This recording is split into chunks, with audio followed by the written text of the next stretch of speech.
Ladies and gentlemen, please stand.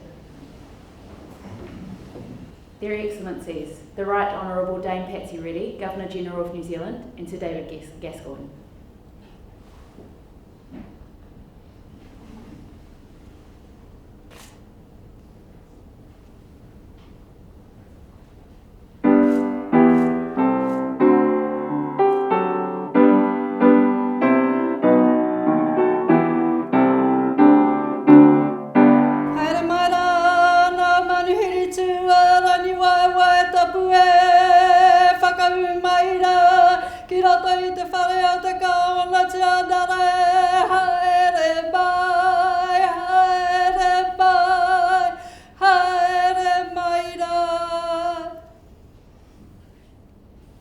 Ti hei mauri ora.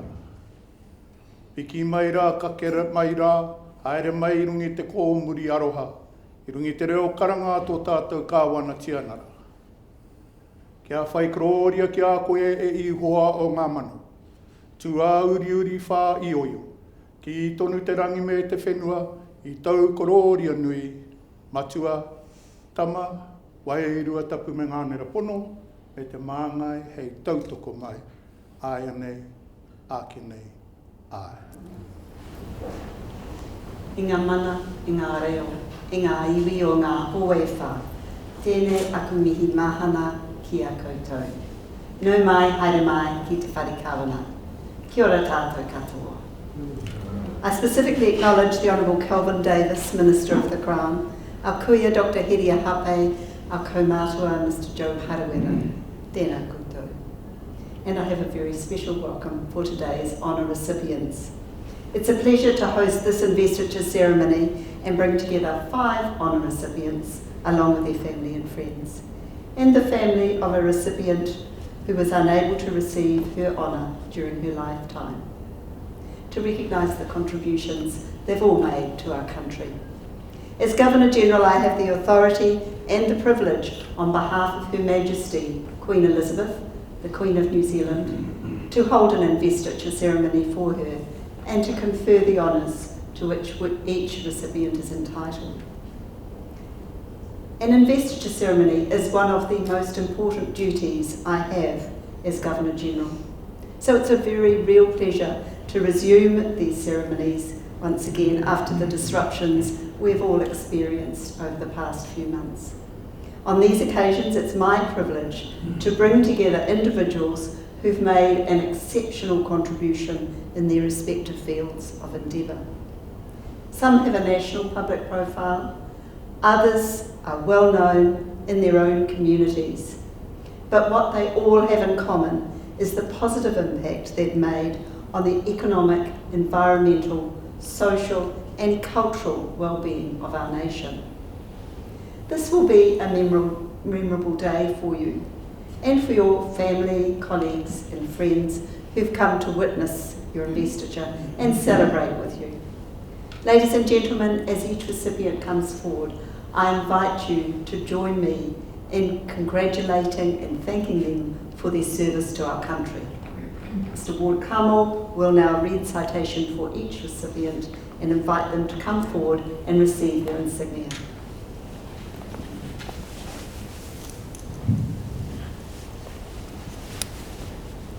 Your Excellency, to receive the insignia of a Dame Companion of the New Zealand Order of Merit, the late Dame Yvette Corlett for services to athletics.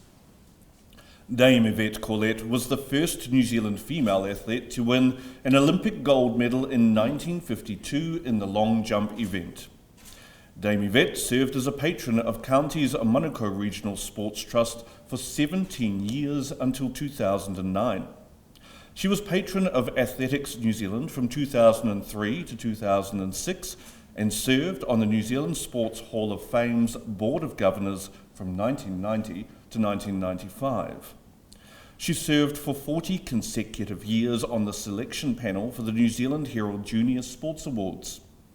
Dame Yvette continued to volunteer her time coaching at the Panmure Young Citizens Centre. Dame Yvette's insignia will be received by Karen Corlett. Please come forward.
Your Excellency, to receive the insignia of a member of the New Zealand Order of Merit, Ms. Ruth Money of Auckland for services to victim advocacy.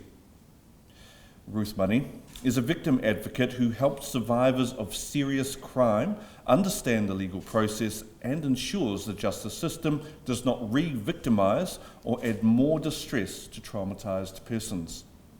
She worked on high-profile cases including the killings of Christy Masiu and Blessy Gottenko. While volunteering with the Sensible Sentencing Trust, she was chairperson of the Christie's Law Bail Amendment Campaign, national spokesperson and deputy of the Trust's founder.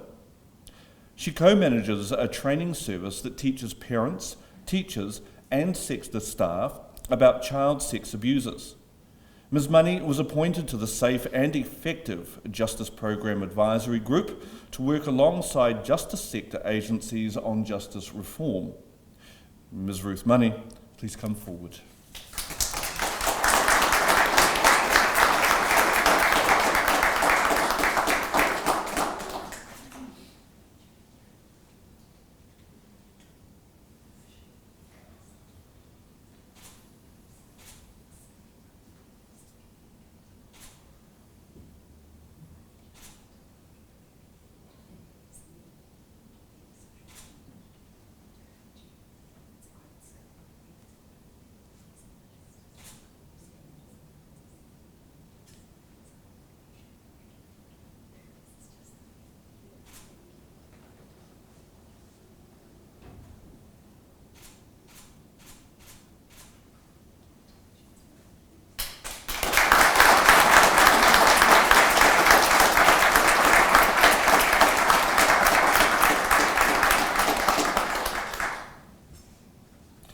Mrs. Lucy Whittingham of Auckland for services to the deaf-blind community. Lucy Whittingham was a founding member of the Quality of Life Trust. Drawing on her experiences with her deaf-blind son, she saw the need for a support system for those with deaf blindness to carry on past to the expected support of their parents as they aged. The Quality of Life Trust bought a house for 5 young adults with deaf blindness to live in, which employs full-time staff and provides a variety of services and activities for the residents.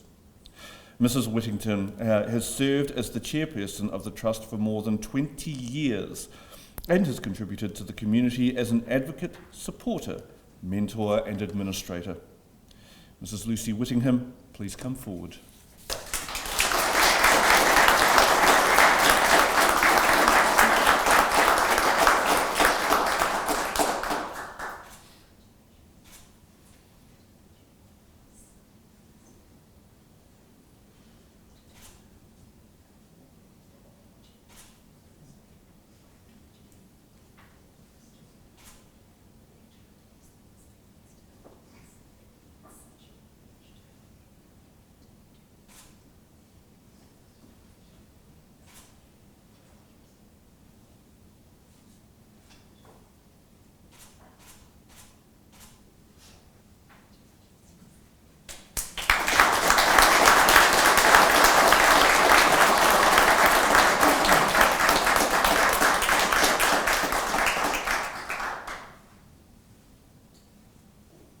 Your Excellency, to receive the Queen's Service Medal, the Reverend Glenys Davis and Mr. Panapa Davis of Kawakawa for services to the community. The Reverend Glenys Davis and her husband Panapa Davis have had a long-term involvement with St Thomas Anglican Church, Kawakawa, where she was a minister before transferring to Waimatetau Marere pastorate. They drove the church's reconstruction after it was destroyed by arson and volunteer at the Bay of Islands Food Bank.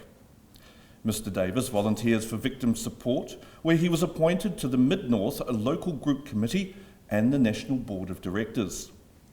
Reverend Davis volunteers as a police chaplain for 7 police stations. They have voluntarily staffed their local police station when it would otherwise be unmanned. Reverend and Mr. Davis are involved with Karetu Marae and often support the elderly through visits, transport to church services and firewood deliveries. Mr Davis is a Justice of the Peace and the Kaumātua of Ngāti Manukaritu Marae. Reverend Glenys Davis and Mr Panapa Davis, please come forward.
Mr Harjit Singh of Auckland for services to the Indian community and seniors. Harjit Singh is Deputy Chair of the Manukau East Council of Social Services under Age Concern Counties Manukau. He volunteers as a home tutor with the English Language Partners South Auckland.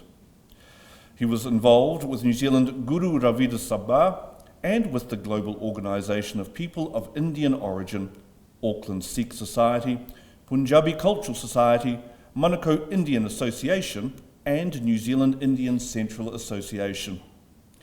He chairs the Indian Kiwi Positive Ageing Group, is a White Ribbon Ambassador, and fundraisers for the Cancer Society and Heart Foundation. Mr Singh is a member of Oranga Tamariki's Care and Protection Resource Panel. Mr Harjit Singh, please come forward.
Your Excellency, the investiture is concluded.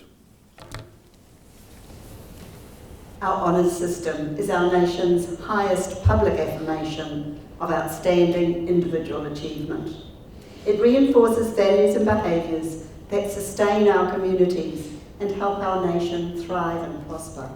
These include service, courage, manaakitanga, and the pursuit of knowledge and excellence. By using their talents to make ours a better society, whether by service to their communities, or by their leadership in diverse fields of endeavour, or their commitment to excellence in their field of expertise, our recipients have set a fine example to others, encouraging them in their own endeavours. To the recipients, it's been a privilege to hear your stories today. You've demonstrated determination, compassion and commitment in your daily lives. In your own way, each of you has helped to make Aotearoa New Zealand a better place to live. Your influence and the positive impact of your work has in some cases extended beyond our shores. Dame Yvette Corlett captivated all New Zealanders by winning our very first Olympic gold medal, and then devoted her lifetime to coaching and mentoring young New Zealanders in a wide range of sports. She was a true trailblazer and a fine role model. All of the stories we've heard today reflect the spirit of the words of Tupuia Herangi, Princess Tupuia, when she said, "Mahi a te mahi, he painga mō te iwi." When you work for the well-being of the people.